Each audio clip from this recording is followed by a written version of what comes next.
Assalamualaikum. Today is our 8th lecture of managerial economics. Today we discuss about capital budgeting. First of all, we have to discuss about that what is budget, then types of budget, process of capital budgeting, importance of capital budget, then project categories, and the steps included in capital budgeting, and the last one is evaluation and conclusion. First of all we have to understand that what is meant by budgeting. Budgeting एक budget एक बहुत common सा word है। अगर हम अपने घरों में भी देखें तो हम कहते हैं कि एक बजट होना चाहिए, प्रॉपर प्लानिंग होनी चाहिए हर काम की। हमारे पास कितना बजट है, कितने पैसे हैं हमारे पास, हमारी पॉकेट में, क्या हम ये काम कर सकते हैं या नहीं कर सकते। तो बजटिंग जो होगी, budgeting is a management tool for planning and controlling future activities. आने वाले वक्त में हम जो भी अपना प्रोसेस करना चाहते हैं, या जो लेट्स सपोज अगर मैं आने वाले वक्तों में कोई सेलफोन ख़रीदना चाहती हूँ तो मुझे उसके लिए प्रॉपर एक बजट अपना अरेंज रखना पड़ेगा। मैं उसके लिए अपनी सेविंग्स करूँगी, उसके लिए मैं प्रॉपर एनालिसिस करूँगी क्या मेरे पास इतनी अमाउंट है कि आने वाले वक्त में अगर इस मोबाइल की कीमत ज़्यादा भी हो जाए तो मैं इसको ख़रीद सकूँगी या नहीं ख़रीद सकूँगी। फाइनेंशियल बज़ वर्ड्स हमारे पास इस तरह से कुछ आते हैं। Plan for saving, boring and spending. इसमें हमारे पास हमारी सेविंग्स भी आ जाती हैं कि हमें कितनी सेविंग्स करनी होंगी, कितनी बोर्डिंग, कितने लोगों से उधार लेना होगा और कितनी जगह पे खर्च करना होगा। ठीक है, इन तीनों चीज़ों को मिला के हमारे पास जो चीज़ तैयार होती है वो हमारा प्रॉपर बजट प्लान होता है। Budget is a financial plan and a list of all plan expenses and revenues. आपके पास जितना पैसा आ रहा है और जितने आप खर्चे कर रहे हो, ये सारा आपके पास कहाँ इंक्लूड होता है? आपके बजट में। ठीक है, अब आप जब अपने रेवेन्यू में से एक्सपेंसेस माइनस कर देते हो, जो रिमेनिंग अमाउंट बचती है वो आपके पास रिमेनिंग सेविंग्स होती हैं। ठीक है, और उसको आप कहोगे कि इस मंथ के बजट में से इतने हमारे पास पैसे बचे हैं। लेट्स सपोज आपके पास रेवेन्यू आपका 1000 है। रेवेन्यू कहते हैं आमदनी को, जितनी आप इनकम एक मंथ में जनरेट कर रहे हो, मंथ में, वीक में, कोई भी क्राइटेरिया आप फिक्स कर सकते हो। ठीक है, और एक्सपेंसेस जितने आपके खर्चे हो रहे हैं, लेट्स सपोज इलेक्ट्रिसिटी का बिल है आपका, यूटिलिटी बिल्स हैं, सारे बिल्स काउंट करके आप उसमें से रेवेन्यू में से माइनस करोगे। रिमेनिंग अमाउंट आपके पास जितनी रह जाती है वो आपके पास अमाउंट होती है जो कि कंसीडर की जाती है प्रॉपर बजटिंग की। Next one is budget type. Budget के कौन कौन से टाइप्स हैं? फर्स्ट जो हम इसमें देखेंगे, सबसे पहले हमने बजट में देखना है कि फर्स्ट जो मेन इस पर हम देखेंगे, सबसे पहले देखेंगे बेसिस ऑफ फ्लेक्सिबिलिटी। क्या हमारा जो बजट है वो फिक्स्ड है या वेरिएबल है? फिक्स का मतलब ये होगा कि क्या हर मंथ हमारे पास इतनी ही सेविंग्स हो रही हैं, क्या हर मंथ हमारे पास इतनी ही इनकम आ रही है, इतनी ही स्पेंडिंग हो रही है। अगर तो हर मंथ की रेशो सेम रहेगी तो हम कहेंगे हमारे पास फिक्स बजट है। और अगर हर मंथ चेंज होता रहे, जस्ट लाइक किसी मंथ इलेक्ट्रिसिटी का बिल ज़्यादा आ रहा है, कभी कम आ रहा है, कभी आपकी यूटिलिटी एक्सपेंसेस ज़्यादा हो रहे हैं, कभी कम हो रहे हैं, तो आपके पास क्या होगा? Variable budget. यहाँ पे हम एग्जांपल कोट करते हैं फिक्स बजट की और वेरिएबल बजट की। तो फिक्स बजट में आपके स्कूल फ़ी आपकी आ जाएगी। ठीक है, स्कूल की फ़ीस हमेशा हर मंथ एक जितनी ही जानी है। ठीक है, तो आपके पास फिक्स बजट होगा। और अगर वही आपके पास लेट्स सपोज एक्स्ट्रा चार्जेस भी आपको किसी चीज़ के लिए पे करने पड़ जाए, लेट्स सपोज बिल आपका utility bill up and down हो रहा है, या फिर आपके स्पोर्ट्स चार्जेस एक मंथ में इंक्लूड हो गए आपकी फ़ीस में, तो वो आपका वेरिएबल बजट बन जाएगा। अगर हम इसके टाइम पीरियड की बात करें तो टाइम पीरियड हमारे पास शॉर्ट टर्म और लॉन्ग टर्म है। ठीक है, शॉर्ट टर्म वो होगा जो एक साल के अंदर अंदर होगा, और लॉन्ग टर्म वो होगा जो एक साल से ज़्यादा ड्यूरेशन के लिए होगा। ठीक है, अगर हम कोई काम कर रहे हैं, शॉर्ट टर्म के लिए कर रहे हैं, ठीक है, काम कर रहे हैं एक साल के अंदर हम देखना चाहते हैं कि हमारा क्या बजट है, और लेट्स सपोज अगर हम लॉन्ग टर्म बजट की बात करें तो हमारे पास ऑरेंज ट्रेन बन रही है। ठीक है, तो एक लॉन्ग टर्म बजटिंग काम हो रहा है। ठीक है, नेक्स्ट हमारे पास बेसिस ऑफ फाइनेंशियल फंक्शनैलिटी है ये। ठीक है, अच्छा, इसमें हमारे पास क्या आएगा? हमारे पास सेल्स बजट आ जाता है, हमारे पास प्रोडक्शन बजट है, मार्केटिंग बजट है, project budget, revenue budget, cash flow and cash budget. ठीक है, आप इनको एक करके देख लेते हैं क्या होता है। सेल्स बजट हमारे पास वो होता है कि हम लोगों ने देखना है क्या हमारे पास इतनी चीज़ें पड़ी हुई हैं कि हम लोग इसको नेक्स्ट मार्केट में सेल करने के लिए ले के जा सकें। मतलब नेक्स्ट हमारे पास नेक्स्ट मंथ का बजट क्या है, क्या हम नेक्स्ट मंथ के लिए हमें प्रोडक्शन की ज़रूरत है, या फिर हमारे पास ऑलरेडी इतनी चीज़ें पड़ी हुई हैं। ठीक है, प्रोडक्शन बजट भी से मिलता जुलता है, क्या हमें नेक्स्ट प्रोडक्शन करने की ज़रूरत है या नहीं है। ठीक है, नेक्स्ट हमारे पास आता है मार्केटिंग बजट। मार्केटिंग बजट में लेट्स सपोज अगर हम लोग मार्केट में कोई चीज़ लेकर जा रहे हैं तो क्या हमारे पास उसकी जो रेवेन्यू है वो मैक्सिमम आ रहा है, नहीं आ रहा, उसको प्रॉपर हम बजट को देखेंगे। अगर हम कोई प्रोजेक्ट नया स्टार्ट करना चाह रहे हैं तो उसके लिए हम देखेंगे क्या हमारे पास बजट है, या क्या हमें लोन लेना पड़ेगा, क्या सूरत हाल होगी।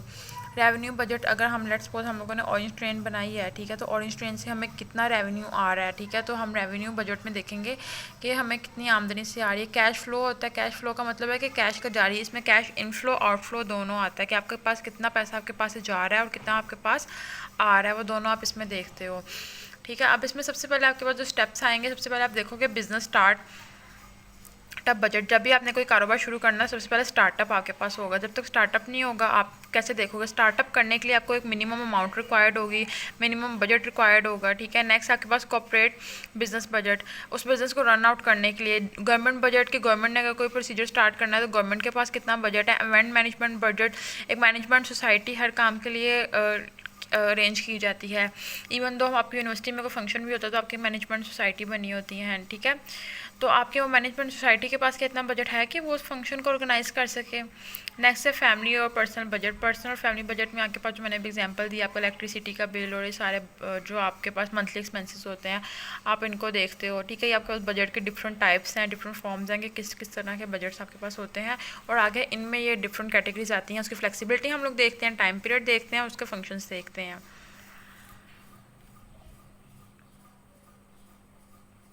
नेक्स्ट है कैपिटल बजटिंग। सबसे पहले capital being a business student, तो आपको आइडिया होगा कैपिटल क्या होता है। कैपिटल क्या होता है? आपके पास एक अमाउंट होती है फॉर द रनिंग और एक्सटेंशन ऑफ बिजनेस, ठीक है। जो आप बिजनेस को स्टार्ट करने के लिए लगाते हो या बिजनेस को एक्सपेंड करने के लिए जो अमाउंट आप इन्वेस्ट करते हो उसको आप कैपिटल कंसीडर करते हो, ठीक है। बजट है आपके पास, आप plan that details projected cash flow during some period, ठीक है। बजट आपके पास एक डिटेल प्लान आप जो करते हो, प्रॉपर अपना प्लानिंग करते हो किसी काम को करने के लिए, तो आप देखते हो कि आपके पास इतना बजट है, आप इस काम को कर सकोगे या नहीं कर सकोगे, ठीक है। इसको आप शॉर्ट फॉर्म में एनालिसिस भी कह सकते हैं। कैपिटल बजटिंग आपके पास क्या होता है? ये एक प्रोसेस होता है जिसमें आप एनालाइज करते हो एक प्रोजेक्ट को, डिसाइड करते हो क्या ये प्रोजेक्ट आपके पास चल सकेगा, क्या इस प्रोजेक्ट को बनाने के लिए आपके पास इतने पैसे हैं। ये देखें यहाँ पे एग्जांपल दिया, should we build this plant, आपने एक प्लांट कंसीडर किया, आपने देखा है क्या मैं बना सकता हूँ, तो उसको बनाने के लिए सबसे पहले आपको देखना होगा ना आपके पास कैपिटल है, क्योंकि without capital you are nothing, आप कुछ कर ही नहीं सकते। इवन दो आपको capital is the major factor of production, तो without capital you can not do any task, ठीक है। नेक्स्ट इसकी इंपॉर्टेंस क्या है? आप क्यों कैपिटल बजटिंग को देखते हो? ग्रोथ के लिए। अगर आप कैपिटल को बजट नहीं करोगे, अपने प्रॉपर प्लानिंग नहीं करोगे, तो आपके बिजनेस की ग्रोथ नहीं होगी, आपका वो वेस्टेज हो जाएगा, आपको नहीं पता आपने कहाँ उसको यूज़ करना है। सेकंड पॉइंट है लार्ज अमाउंट। आपके पास बिजनेस कैपिटल की एक लार्ज अमाउंट होती है, और लेकिन जो आपने प्रोजेक्ट कर रहे हो उसके डिफरेंट हिस्से हैं। लेट्स सपोज ऑरेंज ट्रेन की एग्जाम्पल लेते हैं, तो उसके पिलर्स खड़े हुए, लेबर हायर किया हम लोगों ने, टिकट बूथ बने हमारे पास, ठीक है, ट्रैक बना, ट्रेन आई बाहर से, तो डिफरेंट इसके सेक्टर्स हो जाते हैं।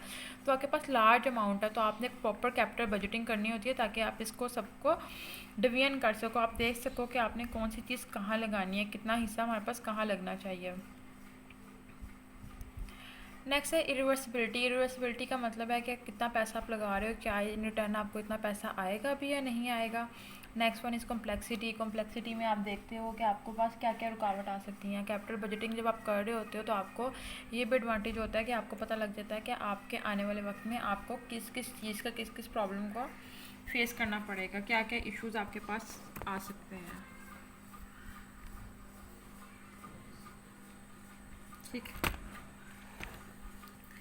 कॉम्प्लेक्सिटी के आपके पास बात आता है रिस्क। तो रिस्क आपके पास क्या है, आपने देखना होता है क्या है जो आप पैसे लगा रहे हो, आप रिस्क ले रहे हो, ठीक है। रिस्क क्या होता है?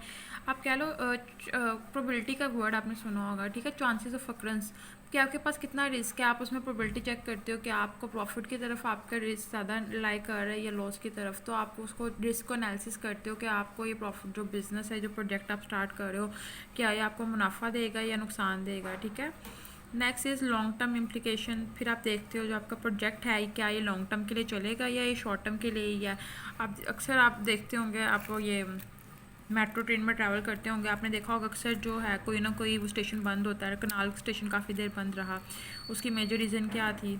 मेजर रीज़न यही देखने में आ रही थी कि जी आपके पास वो जो आपका था ट्रैक वो डैमेज हुआ था। तो इट्स मीन इस प्रोजेक्ट को इसकी कैपिटल बजटिंग में इसका ये जो पॉइंट है लॉन्ग टर्म इम्प्लीकेशन, इसको ठीक तरह से नहीं देखा गया था, मटेरियल अच्छी क्वालिटी का नहीं यूज़ किया गया था। नेक्स्ट है benefit of capital budgeting decision. तो हम कैपिटल बजटिंग डिसीजन के हम बेनिफिट्स देखते हैं, क्या क्या बेनिफिट हमें हो सकते हैं। तो अगेन वही बेनिफिट्स आएंगे कि हम लोग अपने प्रोजेक्ट को जो है अच्छी तरह से देखेंगे, हमें पता लगेगा इसके रिटर्न हमारे पास फ्यूचर में क्या है, अपने एक्सपेंडिचर को हम ओवरऑल जजमेंट कर सकते हैं। हम देखेंगे क्या ये प्रोजेक्ट जो है हमारा 1 साल से ज़्यादा चलेगा या नहीं चलेगा, इसकी लायबिलिटी क्या होगी। Next is project categories. Project की कैटेगरीज कौन कौन सी होती हैं? या तो फर्स्ट हमारे पास है जी, तो सबसे पहले establishment of new products and services. तो हम देखेंगे कैपिटल को बजट करते हुए सबसे पहले कैटेगरी ये आती है कि हम लोग किस चीज़ की प्रोडक्शन करने जा रहे हैं। क्या हम सर्विसेज सेक्टर के लिए बजट प्लान कर रहे हैं या फिर हम प्रोडक्ट्स के लिए बजट प्लान कर रहे हैं। इन दोनों की बजटिंग प्लानिंग डिफरेंट होकर लेकिन प्रोसीजर सारा सेम होता है, रिजल्ट्स डिफरेंट आते हैं। नेक्स्ट है रिप्लेसमेंट प्रोजेक्ट्स। तो रिप्लेसमेंट प्रोजेक्ट्स में हमारे पास आते हैं मेंटेनेंस और कॉस्ट रिडक्शन। क्या हम कोई ऐसा काम करना चाह रहे हैं, कोई ऐसा प्रोजेक्ट करने जा रहे हैं जो मेंटेनेंस के लिए है। जस्ट लाइक हमारे पास अगर मैंने एग्जांपल ली है ऑरेंज ट्रेन, ये मेट्रो ट्रेन की, तो मेट्रो ट्रेन में हम लोग उसका एक प्रॉपर मेंटेनेंस प्रोजेक्ट आजकल बन रहा है, ठीक है, जिसमें हम लोग देख रहे होते हैं अगर ये कनाल स्टेशन ख़राब हो गया तो इसमें हम कितने पैसे लगेंगे। तो वो सारा क्या है मेंटेनेंस प्रोजेक्ट में, ठीक है। और एक प्रोजेक्ट हमारे पास आता है कॉस्ट रिडक्शन प्रोजेक्ट। तो कॉस्ट रिडक्शन प्रोजेक्ट में हम देख रहे होते हैं अगर हमारे पास कोई फैक्ट्री लगी हुई है, उसमें चीज़ें जो बन रही हैं बहुत ज़्यादा उसमें एक्सपेंस आ रहा है, तो उसके लिए जो हम प्रोजेक्ट स्टार्ट करेंगे उसकी कॉस्ट को रिड्यूस करने के लिए, ठीक है, वो हमारे पास कॉस्ट रिडक्शन प्रोजेक्ट कहलाएगा। Next expansion of existing projects. ऐसा प्रोजेक्ट जो ऑलरेडी लगे हुए हैं हमारे पास, ठीक है, लेकिन हम उनको एक्सटेंड करना चाह रहे हैं। लेट्स सपोज अगर ऑरेंज ट्रेन है तो मैं ऑरेंज ट्रेन, ये सॉरी मेट्रो ट्रेन आपके पास, ठीक है, तो मेट्रो ट्रेन को मैं अगर चाहूँ ये राना टाउन तक, ठीक है, चले, तो राना टाउन तक इसको एक्सटेंड करने के लिए क्या करना पड़ेगा मुझे, डेफिनेटली मुझे इसका जो एक पाथ है वो लॉन्ग करना पड़ेगा, ठीक है। तो ये जो प्रोजेक्ट होगा इसमें जितना एक्सपेंस आएगा इसको मैं किस में डिस्कस करूँगी, एक्सपेंशन ऑफ एक्सिस्टिंग प्रोजेक्ट में, ठीक है। Next one is research and development project. Research and development project क्या होगा कि आप देखना चाहते हो कि आपके मुल्क में नेक्स्ट तरक्की हो, आप कुछ तरक्की के लिए काम करना चाहते हो, आप रिसर्च सेंटर्स बनाना चाहते हो, स्टूडेंट्स के लिए नई आपके पास लेबॉर्ट्रीज आप बनाना चाहते हो जहाँ पर स्टूडेंट्स पार्ट टाइम आके कुछ रिसर्च कर सकें, कुछ नया नई इन्वेंशन कर सकें। तो वो जो सारे प्रोजेक्ट्स होंगे आपके पास रिसर्च एंड डेवलपमेंट प्रोजेक्ट्स में आएंगे। Next is long term contracts, ठीक है, कॉन्ट्रैक्ट से वर्ड्स सी मिसिंग है, सॉरी एन मिसिंग है। कॉन्ट्रैक्ट से, लॉन्ग टर्म कॉन्ट्रैक्ट से मुराद है कि आप लोग आप पाकिस्तान और चाइना के जो आपस में आप लोग के कॉन्ट्रैक्ट आप बना रहे हो, किसमें हम एग्जांपल लेते हैं सी पैक की। तो सी पैक जो आपके पास एक लॉन्ग टर्म प्रोजेक्ट है, तो लॉन्ग टर्म प्रोजेक्ट भी एक कैटेगरी होती है हमारे पास बजटिंग की। हम इसमें देख रहे होते हैं कि हमारे पास ये जो हम लॉन्ग टर्म प्रोजेक्ट कर रहे हैं इसके एनालिसिस में हमारे पास क्या रिजल्ट्स आएंगे, कितना बेनिफिट हमें होगा, कितना बेनिफिट जो है चाइना को हो रहा है, ठीक है। ओवरऑल जो आप बजटिंग करोगे वो भी आपके पास प्रोजेक्ट की एक कैटेगरी होगी। Next is safety and environmental project. Safety and environmental projects की अगर हम बात करें तो अब ये जो कोरोना वायरस फैला हुआ है, ठीक है, तो कोरोना वायरस में हम देख रहे हैं कि सेफ्टी के लिए हम लोग जो प्रोजेक्ट कर रहे हैं, अभी रिसेंटली मैंने, अब नाम मेरे माइंड, टाइगर, हाँ, टाइगर फोर्स के नाम से आपने न्यूज़ में सुना होगा कि एक जो है प्रोजेक्ट स्टार्ट किया जा रहा है जिसमें लेबर हायर किया जाएगा, वो घर घर जाके राशन देगा ताकि लोग खुद बाहर ना निकलें और सेफ्टी रहे, ठीक है। ये सेफ्टी प्रोजेक्ट क्या है कि लोगों को कोरोना वायरस से बचाना, ठीक है। तो ये जो प्रोजेक्ट है ये एनवायरनमेंट को सेव करने के लिए, ठीक है, तो ये सारा जो है आपके पास सेफ्टी और एनवायरमेंटल प्रोजेक्ट में आता है। Capital budgeting is the planning process used to determine a firm's long-term investments such as new machinery, replacement machinery, new plants, new products and research and development। वही बात जो भी हम लोगों ने पीछे किया, गेन उसको रिपीट किया गया। यहाँ पे हम 8 स्टेप्स देखेंगे। अगर हमने किसी चीज़ की कैपिटल बजटिंग करनी है, ठीक है, तो सबसे पहले हमें क्या करना पड़ेगा, सबसे पहले we have a good idea, ठीक है। जब तक हमारे पास एक आइडिया नहीं होगा अच्छा, तो हम उसको क्या करेंगे, सबसे पहले कैपिटल बजटिंग के लिए हमारे पास पहला स्टेप आता है कि हमारे पास एक अच्छा आइडिया होना चाहिए, ठीक है। हमें उस अच्छे जब आइडियाज़ हमारे पास होंगे, ठीक है, लेट्स सपोज 4 मेरे पास अच्छे आइडियाज़ है, उसमें से मैं पहले बेस्ट वन सूटेबल को जो है प्रेफर करूँगी, जो मुझे ज़्यादा सूट कर रहा होगा। उसमें से मैं देखूँगी क्या जो मुझे ये अच्छा ज़्यादा सूट कर रहा है इसका कोई अल्टरनेटिव है, ठीक है, मैं वो सिलेक्ट करूँगी। उसके बाद मैं इन्वेस्टमेंट देखूँगी, ठीक है। इन्वेस्टमेंट देखने के बाद आप इन्वेस्टमेंट की अल्टरनेटिव पर देखोगे क्या आपके पास जो आप इन्वेस्टमेंट करना चाह रहे हो इसका कोई अल्टरनेटिव है। 6 पॉइंट में आप उस प्रोजेक्ट को चूज़ करके अंडरटेकन कर लोगे कि मैंने यही करना है। 7th में आप उसकी मॉनिटरिंग करोगे ओवरऑल, ठीक है, और 8 में आप उसकी ऑडिट करोगे। ऑडिट का आई थिंक आप लोगों ने पूरा सब्जेक्ट भी पढ़ा होगा। ऑडिट कहते हैं जांच पड़ताल को, प्रॉपर आप देखोगे उसको कि ये प्रोजेक्ट जो है आने वाले वक्तों में कहाँ लायक आ रहा है, हमें इसका क्या फ़ायदा होगा। नेक्स्ट है evaluation criteria.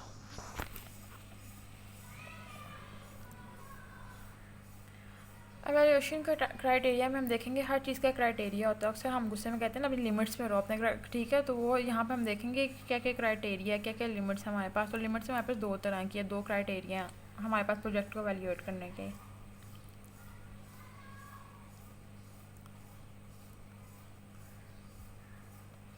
First one is non discounting and second is discounting. Non discounting में हमारे पास आया था पे बैक पीरियड है, इसको हम डिटेल में देखेंगे। हमारे पास नेक्स्ट है average rate of return, discounted pay back period आपके पास, ठीक है। और आपके पास सॉरी डिस्काउंटिंग में दो ही, नॉन डिस्काउंटिंग में दो ही हैं, पे बैक पीरियड और average rate of return.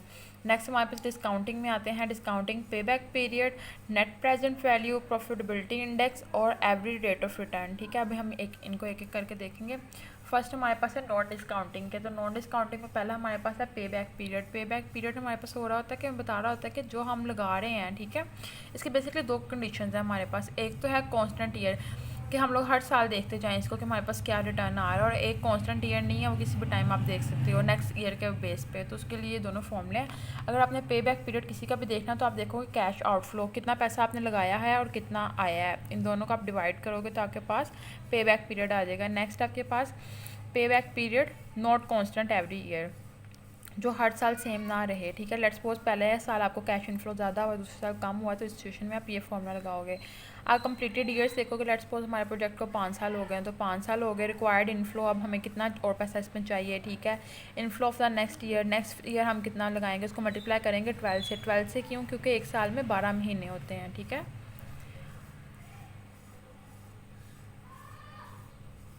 Next इस एवरेज रेट ऑफ रिटर्न, ये भी हमारे पास नॉन डिस्काउंटिंग का दूसरा क्राइटेरिया है। एवरेज रेट ऑफ रिटर्न जो आपके पास है, ये आपके पास average annual earning of projects को देखा जाता है। ये डिफरेंट मेथड इसमें यूज़ किए जाते हैं। अगर आप बात करें इसमें, तो हम इस प्रॉफिट को आफ्टर टैक्स और डेप्रिसिएशन कंसीडर करते हैं। हम देखते हैं कि डेप्रिसिएशन, गुड्स की डेप्रिसिएशन के बाद और आफ्टर टैक्स पेएबल, ठीक है, जब हम टैक्स पे कर देते हैं उसके बाद आपके पास कितनी प्रॉफिट बच रही है, तो उसको हम कहेंगे रेट ऑफ रिटर्न मेथड, कि आपके पास कितनी चीज़ें बच रही हैं। इसको कैलकुलेट करने के भी दो मेथड्स हैं। एक जो है एवरेज इन्वेस्टमेंट है, एक इनिशियल इन्वेस्टमेंट है। एवरेज जो आपके पास इन्वेस्टमेंट है उसमें आप देखते हो average profit after tax, tax देने के बाद जितनी प्रॉफिट है उसको आप डिवाइड कर दो कि अपनी इन्वेस्टमेंट से मल्टीप्लाई बाय 100 में परसेंटेज में कन्वर्ट करने के लिए। और सेम आपके पास यहाँ पे एवरेज इन्वेस्टमेंट की जगह इनिशियल इन्वेस्टमेंट आ जाएगा, फॉर्मूला आपके पास सेम रहेगा, पर आपके पास जो कंप्यूटेशन है वो आफ्टर टैक्स होगी। नेक्स्ट आपके पास डिस्काउंटिंग के आ जाते हैं। डिस्काउंटिंग के हमारे पास 4 हैं, उसमें से फर्स्ट हमारे पास है जी पे बैक डिस्काउंटिंग पे बैक पीरियड मेथड, ठीक है। डिस्काउंटिंग पे बैक पीरियड मेथड में हम देखते हैं कि हमारे पास कितने कैश इनफ्लोज जो हैं वो डिस्काउंट किए जा रहे हैं प्रेजेंट वैल्यू में, ठीक है। तो उसके लिए आपके पास फॉर्मूला गिवन है प्रेजेंट, सेम आपके पास फॉर्मूला, जस्ट ये एक मिनट, ये आपके पास, ठीक है। जो आपके पास नॉन कांस्टेंट एवरी ईयर है वही आपके पास डिस्काउंटिंग पे बैक पीरियड भी है।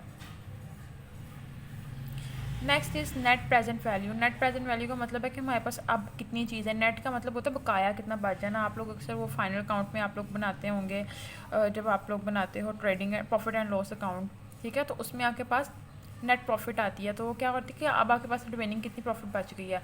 तो ये आपका प्रोसीजर होता है, इसको आप कैसे कहोगे, profit of present value of inflow minus present value of outflow, कि आपके पास कितना पैसा आ रहा है और कितना जा रहा है। जब आप उसको माइनस करोगे आपको पता लग जाएगा कि आपके पास बिजनेस में नेट प्रेजेंट वैल्यू कितनी मौजूद है।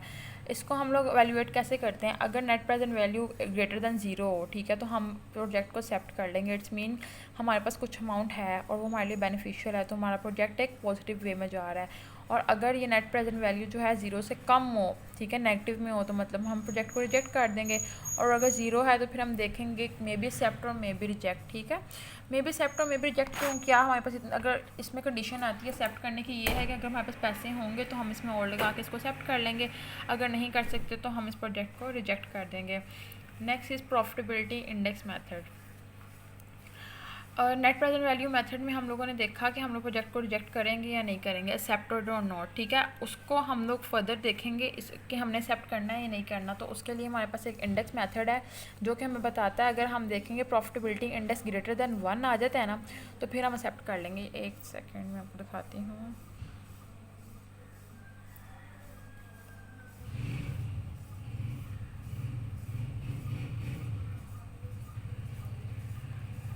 ये जो थर्ड कंडीशन है, ठीक है, मे बी और मे नॉट एक्सेप्ट, इसको हम कैसे रिजॉल्व करेंगे? इसको हम रिजॉल्व करेंगे प्रॉफिटेबिलिटी इंडेक्स मेथड के अकॉर्डिंग। ठीक है, हम लोग क्या करेंगे, अपने कैश फ्लो को, कैश इनफ्लो को कैश आउटफ्लो से डिवाइड करेंगे। अगर हमारे पास प्रॉफिटेबिलिटी इंडेक्स ग्रेटर देन 1 आ जाए, ठीक है, इसका आंसर ग्रेटर देन 1 आ जाए तो इट्स मीन हम प्रोजेक्ट को एक्सेप्ट कर लेंगे। अगर लेस आएगा तो हम प्रोजेक्ट को एक्सेप्ट नहीं करेंगे।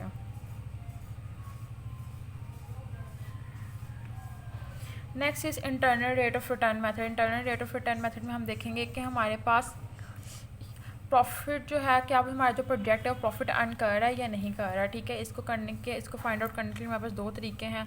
एक है इंटरनल रेट ऑफ रिटर्न, हमारे पास, हाँ, इंटरनल रेट ऑफ रिटर्न हमारे पास दो तरीके से निकलेगा। हाई रेट भी देखेंगे हम, एक दफ़ा लोअर रेट में देखेंगे। हाई रेट में देख रहे होंगे तो हम लेस करेंगे, लोअर रेट में देख रहे होंगे तो हम ऐड करेंगे। बाकी फॉर्मूला इसका एज इट इज़ है, अभी एक न्यूमेरिकल आगे आएगा, उसमें सारे फॉर्मूले आपको फर्दर क्लियर हो जाएंगे। जी, ये फॉर्मूला न्यूमेरिकल आपके पास आ गया है, ये आपके पास सारा क्वेश्चन दिया हुआ है। आउटफ्लो गिवन है, capital cost of capital given है, आपने नेट प्रेजेंट वैल्यू निकालनी है, आईएआर इंटरनल रेट ऑफ रिटर्न निकालना है, पे बैक पीरियड निकालना है, प्रॉफिटेबिलिटी इंडेक्स, डिस्काउंट एंड पे बैक पीरियड। फॉर्मूले सारे आपके पास पीछे गिवन थे। इसी क्वेश्चन को हम फर्दर देखेंगे। ये देखें, सारा क्वेश्चन आपके पास गिवन है।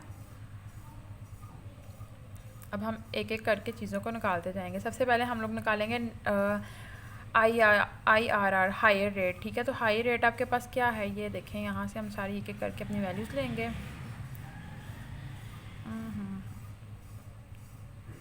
ठीक है, प्रॉफिटेबिलिटी इंडेक्स इसमें देखेंगे 1.25, ये था हमारे पास। अब डाटा सारा सामने हो, ज़्यादा इजी हो जाएगा। ठीक है, अब ये अब तो आपके पास मैं आपको बताती हूँ वैल्यूज़ कौन कौन से हमने पुट की हैं। हायर रेट ऑफ रिटर्न 19 है हमारे पास। ठीक है, डिफरेंस इन कैश फ्लो जो हमारे पास आया था, हम लोगों ने क्या किया था, अपने इनफ्लो और आउटफ्लो को माइनस किया था। ये देखें यहाँ पे आपके पास इनफ्लो और कैश आउटफ्लो को माइनस करके आपके पास आप फॉर्मूला लगाओगे, इंटरनल रेट ऑफ रिटर्न 18.7 आ जाएगा। नेक्स्ट आपने देखना है डिस्काउंटिंग पे बैक पीरियड। ठीक है, तो उसके लिए फॉर्मूला हमने देखा, कंप्लीटेड ईयर आपके पास पीछे गिवन है, रिक्वायर्ड इनफ्लो भी गिवन है। ठीक है, ये सारा डाटा के पास पीछे गिवन है क्वेश्चन में। अगर जिस चीज़ को नहीं समझ आएगी आप मुझसे पूछ लीजिएगा कॉन्टैक्ट करके। सारे फॉर्मूलाज में आप इसको न्यूमेरिकल को आप सॉल्व करके खुद असाइनमेंट में मुझे सबमिट करवाइएगा, ज़्यादा क्लियर हो जाएगा। ठीक है, तो सारा कुछ आपके पास गिवन है। आप लोगों ने इसको अब कंक्लूजन के तौर पे देखना है हम लोगों ने कि इसका कंक्लूजन एंड पे प्रोजेक्ट का क्या होता है। जनरली हम लोग देखते हैं कि जो हमारे पास फर्म होती हैं वो नेट प्रेजेंट वैल्यू मेथड को यूज़ करती है। नेट प्रेजेंट वैल्यू हमें ये बता रही होती है कि क्या ये प्रोजेक्ट हमारे पास फिजिबल है या नहीं है। अगर ग्रेटर देन 1 आ जाएगी तो हमें पता लग जाएगा ये प्रोजेक्ट हमारे लिए अच्छा है, हम इसको कर लेते हैं। अगर लेस आ रही होगी तो हम उसको छोड़ देंगे। ठीक है, उसके बाद हमारे पास सेकंड पॉइंट में कंक्लूजन में हम लोगों ने ये कंक्लूड किया कि जो लार्ज कंपनीज हमारे पास होती हैं वो डिफरेंट, उनके पास इंफॉर्मेशन होती है। ठीक है, तो वो डिफरेंट इंफॉर्मेशन को एनालिसिस करके अपना प्रोजेक्ट स्टार्ट करती हैं। यहाँ पे हम लोगों ने पॉइंट मिस कर दिया, वो हम देख लेते हैं। फैक्टर्स हम लोगों ने देखना है कौन कौन से फैक्टर हैं जो कैपिटल बजटिंग को अफेक्ट करते हैं। अब फैक्टर्स जो इन्फ्लुएंस करते हैं वो पॉजिटिव भी कर सकते हैं, नेगेटिव भी कर सकते हैं। यहाँ पे हम लोग देख रहे हैं कौन कौन से। सबसे पहले एबिलिटी ऑफ फंड्स। अगर हम कैपिटल को बजट करना चाह रहे हैं, ठीक है, तो हम लोग देखेंगे कि आप फर्स्ट ऑफ ऑल हमारे पास कैपिटल है या नहीं है। ठीक है, तो अगर कैपिटल को बजटिंग करने के लिए भी हमें पैसे चाहिए। कैपिटल को हम बजट कैसे करेंगे, हमें प्रॉपर एक टीम हायर करनी पड़ेगी, क्योंकि हम खुद तो नहीं कर सकते। बीइंग अ बिजनेस फ्रंट आप खुद कर सकते हो, आपको आइडिया हो गया। लेकिन अगर कोई ऐसा बिजनेसमैन है जिसके पास पैसे तो हैं पर उसका नॉलेज नहीं है, तो डेफिनेटली वो आपको हायर करेगा। उसको आपको हायर करने के लिए आपको कुछ ना कुछ पे करना पड़ेगा। तो यहाँ पे उसकी जो कैपिटल बजटिंग है वो कहेगा मैं क्यों किसी से मशवरा लूँ, मैं खुद ही हिसाब लगा लेता हूँ। ठीक है, जैसे हम लोग टिपिकल करते हैं लोग। ठीक है, तो क्या करेगा, अपने पैसे बचा लेगा। तो सबसे पहले यहाँ पे देखें उसका प्रोजेक्ट जो है वो ख़राब हो जाएगा किसकी वजह से, उसके पास अवेलेबिलिटी ऑफ फंड्स नहीं होंगी, क्या वो अपने यहाँ पे यूज़ नहीं करना चाह रहा होगा। Next structure of capital. Structure of capital के उसके जो कैश है, क्या वो कैश इन हैंड है या कैश इन एट बैंक है। ठीक है, वो भी आपके पास बहुत मैटर करता है। क्या उसके पास कैश जो है बॉन्ड के फॉर्म में है या आपके पास किसी और फॉर्म में है। ठीक है, तो जिस भी फॉर्म में उसकी जो कैश है उसके पास, वो भी उसके पास अफेक्ट करेगी। टैक्सेशन पॉलिसी, क्या वो उसने प्लान किया हुआ है कि उसने जो बजट है उसके पास उसमें से अगर उसको प्रॉफिट हो रहा है तो उसने टैक्स भी पे करना है, नहीं। गवर्नमेंट की जो पॉलिसीज़ हैं उसका बिजनेस स्टार्ट करने में, उसके कैपिटल में वो भी इफेक्ट करेगी। जैसे लाइक आपको पता है अगर हमारे पास कैपिटल ज़्यादा हो, ठीक है, हमारे अकाउंट्स में, तो FBR हमें पूरा प्रॉपर चेक एंड बैलेंस रखेगी हम पे। ठीक है, तो वहाँ पे भी हमारी कैपिटल बजटिंग की जाती है। ठीक है, तो गवर्नमेंट पॉलिसीज़ हमारे पास इन्फ्लुएंस करती हैं, फाइनेंशियल इंस्टीट्यूट्स करते हैं, जैसे लाइक FBR या के पास हो गया, immediate need of the project, अगर क्या हम जो प्रोजेक्ट स्टार्ट करना चाह रहे हैं क्या हमें इसकी फ़ौरन ज़रूरत है, क्या हम इसको आहिस्ता आहिस्ता कर सकते हैं, तो ये भी चीज़ जो है बहुत ज़्यादा मैटर करती है, कैपिटल बजटिंग को अफेक्ट करती है। अगर तो वो हमारे पास प्रोजेक्ट हमें फ़ौरन से चाहिए, ठीक है, इमीडिएट चाहिए, तो हम क्या करेंगे, उसमें कैपिटल बजटिंग नहीं करेंगे, हम कहेंगे बस जल्दी से बनाना शुरू कर दो, हम उस पर प्रॉपर प्लानिंग नहीं करेंगे, जो भी हमने 8 स्टेप्स देखे हैं हम उन पर काम नहीं करेंगे, ठीक है, तो वो भी आपके पास इन्फ्लुएंस करेगी।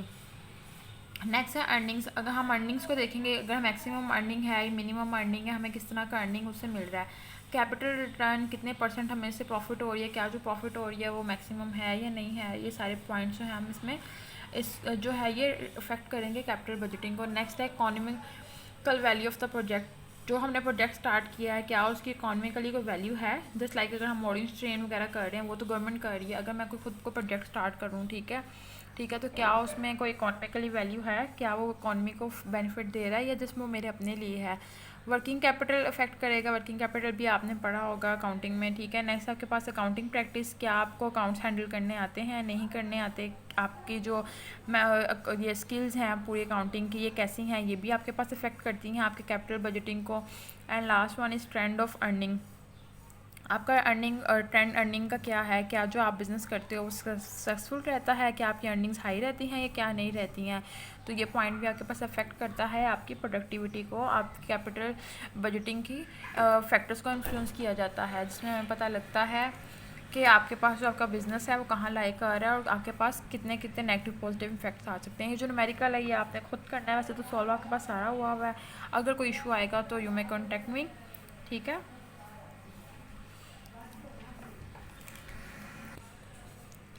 कैपिटल बजटिंग के लिए हमें जो फाइनेंस है वो कहाँ से मिलेगा, 100 भी पड़ेगा। आपके पास फाइनेंस कहाँ से आ रहा है आपने कैपिटल बजटिंग के लिए, ठीक है, तो उसमें हम मेन सोर्सेज देख लेते हैं। फर्स्ट में हमारे पास इक्विटी कैपिटल आता है, ठीक है। इक्विटी कैपिटल क्या होगा, आपके पास इक्विटी शेयर्स या ऑर्डिनरी शेयर्स अगर आपने खरीदे हुए हैं, ठीक है, तो आपके पास हैं वो आपके पास इक्विटी शेयर होगा जिसके आप खुद ऑनर हो गए। नेक्स्ट आपके पास हाइब्रिड कैपिटल यूज़ किया जाता है, ठीक है, वो होता है प्रेफरेंस शेयर्स। ये शेयर्स के टाइप्स आप लोगों ने अच्छी तरह कॉमर्स में पढ़ी होंगी, ठीक है, I2B के सब्जेक्ट में। नेक्स्ट है डेबिट कैपिटल। डेबिट कैपिटल आपके पास कौन सा होता है, जो अभी आपने लेना होता है, आपके पास नहीं आया होता, ठीक है, जस्ट लाइक डिबेंचर्स हो गए, ठीक है, बॉन्ड्स और टर्म इन लोन्स। अब स्टेजेस हम लोग पढ़ चुके हैं कौन कौन सी हमारे पास होती हैं। यहाँ पे एक पॉइंट रह गया है, इसको हम देख लेते हैं।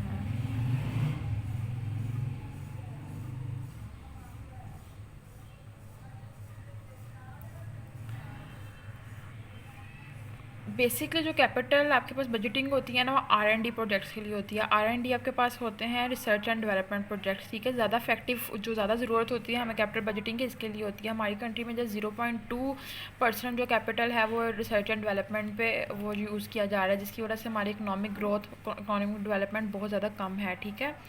तो एक मेजर रीज़न हमारी डिक्लाइन की ये भी है। कैपिटल बजटिंग को हम जो है दूसरे टर्म में या इसका दूसरा नाम आप कह सकते हो इन्वेस्टमेंट अप्रेजल भी कहा जाता है इसको, ठीक है। तो ये न्यूमेरिकल आप कर लीजिएगा। लेक्चर तो ईजी है, इसमें हमारे पास एक कैप मॉडल रह गया है, ठीक है। इसी लेक्चर के नेक्स्ट इसको हम एक्सटेंड करके इंशाल्लाह वो नेक्स्ट में पढ़ेंगे। और 7th लेक्चर की असाइनमेंट के लिए न्यूमेरिकल आपको मिल जाएगा और आपने उसी के साथ ये न्यूमेरिकल भी करना है। ये आपकी एक असाइनमेंट होगी, एक को 7th लेक्चर का न्यूमेरिकल और एक ये न्यूमेरिकल। ये तो आपके पास सॉल्व है, जस्ट आपने इसको खुद करना है।